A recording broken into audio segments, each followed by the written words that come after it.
Hey, good afternoon, fam. Good afternoon. Happy Saturday to everybody. Happy Saturday. Hey, listen, I want to.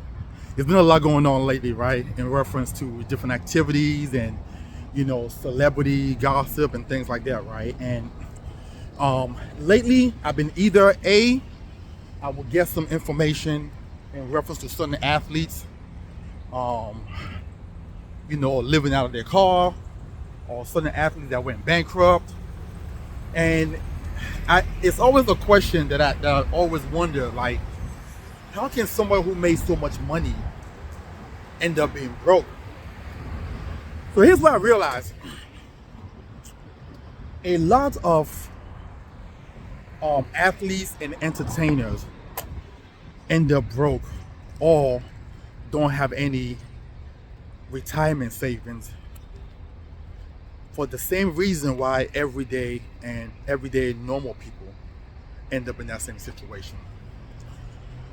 Because a lot of them do not know how to save, and a lot of them invest in bad investments. That's literally what it boils down to. I heard a story one time about Tim Duncan and how he trusted an advisor to invest money for him, and they ended up losing about $10 million. Okay. There's another guy, Sean Kemp, basketball player for Supersonic, who accumulated $90 million while he was playing in the NBA. That's not even including shoe contract. And he ended up being broke. $90 million. I believe Anton Walker is another gentleman. And I believe at the time he had one of the biggest NBA contracts, 100 and something million dollars. And he ended up being broke. Right? A lot of this comes from just purely bad investments. On top of that, with the investment, they never protected themselves with a safety vehicle. So what do I mean? There's nothing wrong with you taking a risk if you're in position to, right? Everybody should be taking risk. There's nothing wrong with you taking a risk if you're in position to. But if you're gonna take a risk, the amount you put in your risky investment should be small, and the amount you put in your safety investment should be high. I would take, let's say I had $1,000 to mess around with. I might take $20 or $30 from that thousand. I'm sorry. I might take $200 to $300 from that thousand and invest it in a risky investment or vehicle. But $700 is going towards a safety vehicle. Most people do it the other way because they're trying to get rich quick. Most people would take $700 and invest it all in a risky vehicle and put $300, if that, into a safety vehicle. I was watching the Anton Daniels show again last night because I wanted to go back and recap, because when I watched it the first time, I'm asking myself, why are they not asking what happened to the money? They spend more time talking about her possible mentor, the reason why she decided to live the van life or whatever. But in that whole segment, I didn't hear anybody talk about what happened to the money. A lot of people spend their money unwisely. A lot of people spend their money unwisely. Right? When I look at some of these, let me give an example. right? Because I always, so you know, I will always revert back to life insurance and how I truly believe that if a lot of these athletes and entertainers had sat down with a life insurance agent and not a Wall Street advisor, a lot of them will be in a whole lot better circumstance and situation. And I believe that with everything in me. You understand? I'm gonna name a gentleman that I think you all might know. His name is Jerry Seinfeld, who's worth over $1 billion, right? He's a comedian worth over $1 billion, right? Now, I'm sure he's getting royalties. How you doing? From the show Seinfeld. I'm sure he's getting that. But here's one thing I will tell you that I know, and if somebody wants to correct me on this, comment in the chat. Because Jerry Seinfeld, I believe he's a Jewish gentleman, I know for sure that this man has a massive life insurance plan, and it's probably a whole life or a IUL. Because if there's one thing I know about the Jews, they have life insurance from day one. From the day that child gets the social security number, their parents open up life insurance for that child. Somebody can contest me on this. I'm willing to bet you that every Jew that live in the United States of America, every last one of them have life insurance. And it's not a term policy either. It is not a term policy. It is a cash value life insurance policy. Because it offers guarantees. It offers protection. See, the one thing that they understand is, see, when we hear life insurance, we immediately think death. Somebody's dying, somebody has to die. Their mentality is different. When they hear the word life insurance, they hear just that. Life insurance. I want to insure my life. Every aspect of my life. Let me repeat that to you guys one more time. When they hear the word life insurance, okay, they hear the word life. How you doing? And then they hear the other side, insurance, which means I want to protect every aspect of my life. I want to protect the health aspect of my life. I want to protect the aspect of if I pass away too soon. And I want to protect the financial aspect of my life. Retirement. Okay? When we hear life insurance, we hear somebody's dying and somebody's collecting money from my death. Hence the reason why we stay broke. Hence the reason why we don't have generational wealth. Why do you think the Jews own everything? Let me paint you a picture. Let's use great grandpa for a second. Great grandpa sat down with an agent when great grandpa was probably in his 20s. Some agent came to the house and sold great grandpa a $200,000 IUL. I use great grandpa for a second because $200,000 back then is probably what we call $1 million today, right? Great grandpa now opened that policy, and great grandpa has been investing in that policy forever, right? How you doing? In that policy forever. Great grandpa now passes away. When great grandpa passed away at the age of 85, he passed $1.5 million to his son or his children, doesn't matter. Now that same son and child, because that child now also had insurance when they were born, because I know this for a fact, with Jewish people, when their children are born, they open up life insurance policy for them.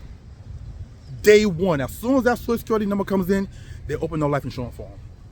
Okay? So now, great-grandpa passed away, and the child now collects a $1.5 million life insurance policy. Let's say at the age of 50. That same child now also has a $1.5 million, a $200,000 policy from day one. Okay? Now, that child took that 1.5 that great-grandpa left for him, right? That child took that money now and started to buy real estate investments or whatever. And then that child also took a portion of that money and probably purchased a big life insurance policy now, outside of the one that grandpa purchased for them when it purchased for him when he was a child. So let's say grandpa purchased $200K policy for that child when the child was born. Okay, grandpa passed away and left that child $1.5 million. Cool. That child now say, wow, grandpa left for this amount of money. Well, I want to do the same thing grandpa did. Now, at the age of 45, 50, this child now say, you know what? I'm buying $5 million worth of life insurance policy. So that's $5 million now that this child has, plus the $200K that the child already has as a child, right? And he's using the money that great-grandpa left him to invest in that particular, policy, buy buildings and then whatever like that. And now that child also died. And that child left his child a total of, let's say, $10 million, okay, when they passed away. This is how they create generational wealth. We some way, somehow believe that some La La Land situation, money just landed in their lap. No. If you talk to any old school life insurance agent from the 70s, they will tell you that the way these folks are building generational wealth, it ain't from no real estate investment or portfolio. A lot of it is through life insurance. But yet we sit here and some way, somehow get mad at these people like they were just giving money. It's like their family planned and invested so the next generation can build upon that investment. We passed away. When I say we, I mean these people. We passed away, and we not only do we not leave nothing, we owe a debt. We owe a debt when we pass away. So when I say that the reason, and I'm bringing those 2 or 3 people up because they are of this color. Because the other skin color folks that play in the NBA, that are musicians, the artists, some way, somehow, they don't have this financial burden. Have you guys ever thought about that? Athletes who play in the league but made less than black athletes, some way, somehow, never go broke.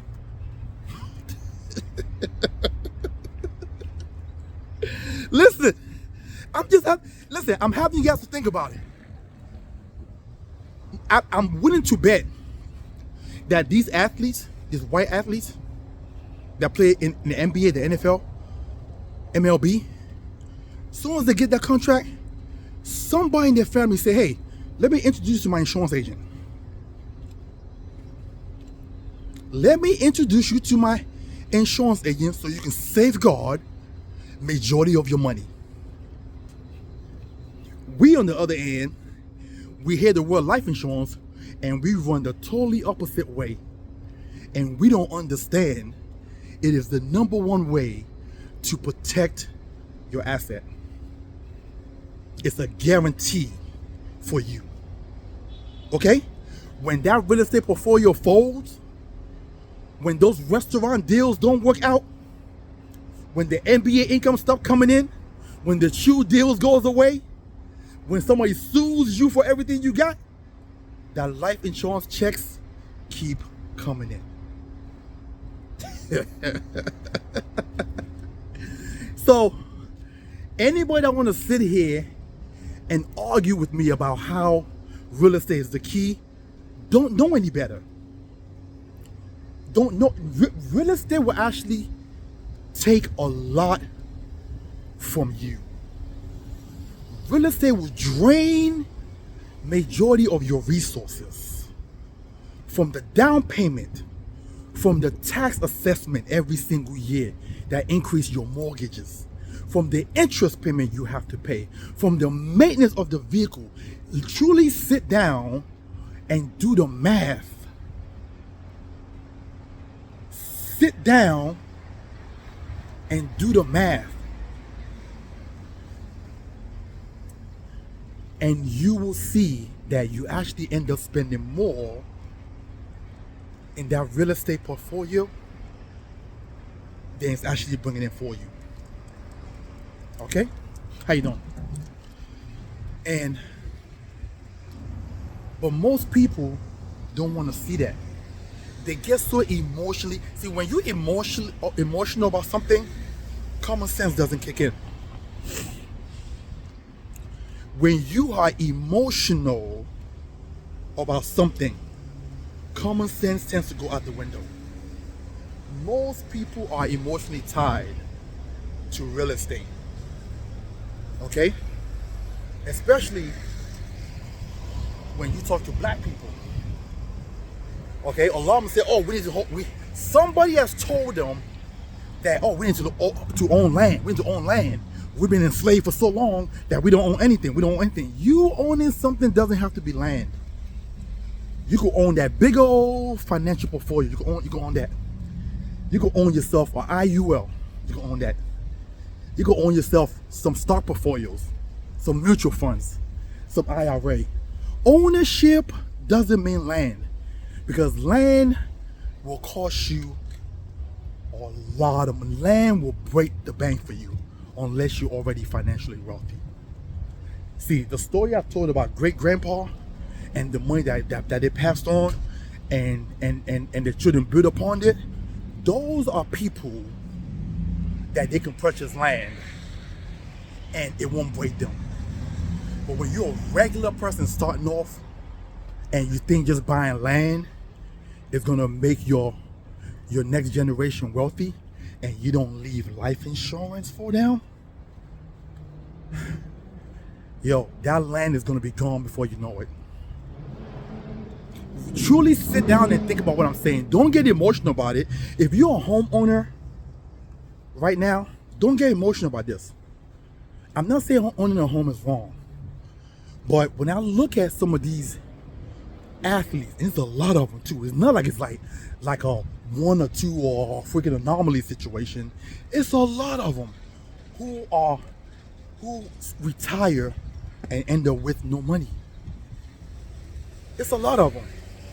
And when you sit down and you talk to them or they do interviews, most of the time they'll tell you they lost a lot of their money in some investment deal or something, some restaurant, some laundromat, some real estate deal or something. It's usually where they end up losing a lot of their money.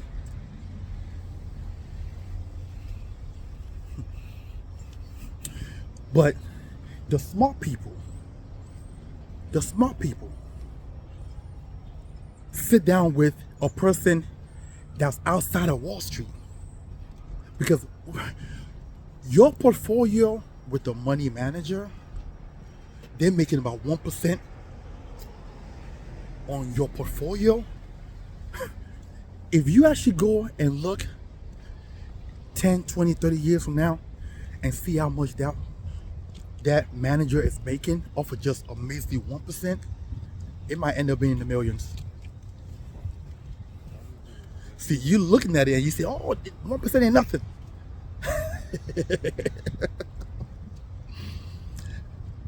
1%, how you doing? 1% earning continually stacks up bread for them while you're losing. But you watch shows like, Dave Ramsey or Susie Orman, and they'll want to tell you how life insurance is bad and that agent's trying to make money from you. Agents make a one-time commission, not fees, commission. One-time deal. They're not making money on top of your money. So, let me ask you a question. Who do you think is robbing you more? The person who's making money continually on your money for life? Or the person who comes in and sells you some life insurance, right? And that's it. They made their money and they're gone. Well, not necessarily gone. If they're a good agent, they're gonna build that relationship. They're gonna work with you for a minute. Yeah. I want you guys to think about what I'm saying to you guys right now. Right? And when I consider the athletes who are other skin color than us and how they made less than most of these athletes, these black athletes, but somehow they're never in the same financial situation at the end of it all. They're living well, they're doing well, right? Let's look at for a second a gentleman by the name of Vanilla Ice, who was probably like a one-hit wonder, okay? Real good when he first came out, made a crap load of money. You have never heard anything about this guy. He's living the life. And I'm sure that this gentleman invested well, right? I'm sure that he didn't sit down with somebody, some uncle or some friend of his, tell him, hey, yeah, come buy this real estate. Come buy this restaurant. Nah. I want you to think about that for a second. These athletes, there's no reason for that young lady to be homeless. I know without a shadow of a doubt that between the amount they made for their album sales, I think I looked at their album sales, I think they sold 20 million albums, right? Back then it was, albums, it was, it wasn't like we have downloads right now. And let's say the album was like, let's say $19. And let's say their share of that was, let's say, I don't know, $2. You understand? Because a lot of them did sound bad deals, right? So let's say that it was $2. And I believe it was 3 of them within Vogue, right? They still should have a boatload of money right now. If they took just a measly 100, 200K out of whatever they made, imagine this is just the albums. We're not even talking about the concerts and the appearances. Just the albums. And they invested that money in an IUL. She would be rich right now.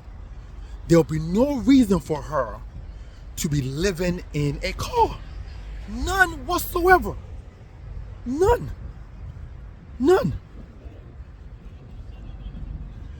Listen, I want you guys to spread this word because I'm going to close out. I want you guys to spread the word with people that you know who are getting into the industry, people who are already in the industry. If you know any athletes, any college player who are about to go into the league, I want you guys to share this video with them. They're going to sign these big contracts. They're going to want to have fun. That's great. But if they want to protect their life, their financial future, their livelihood forever,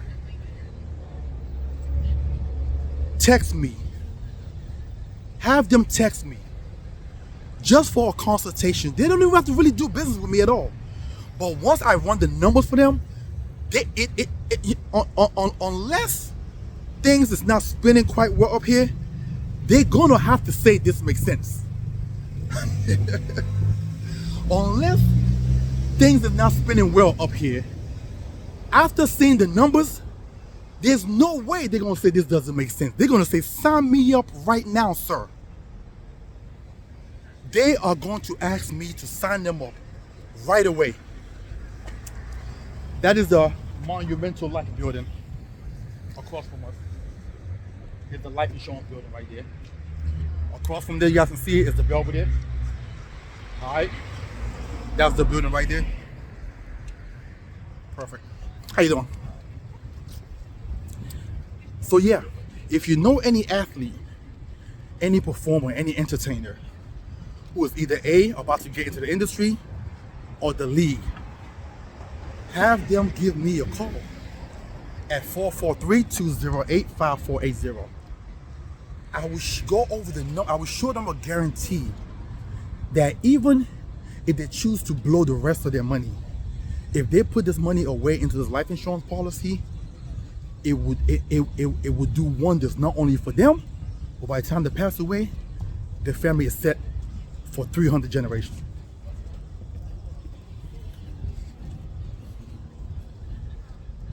Listen, you guys can reach me at 443-208-5480.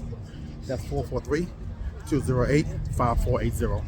Or you can go to my site, which is TitanEvolutionGroup.com. That's TitanEvolutionGroup.com. Thank you guys so much. Have a wonderful and blessed day. Love y'all.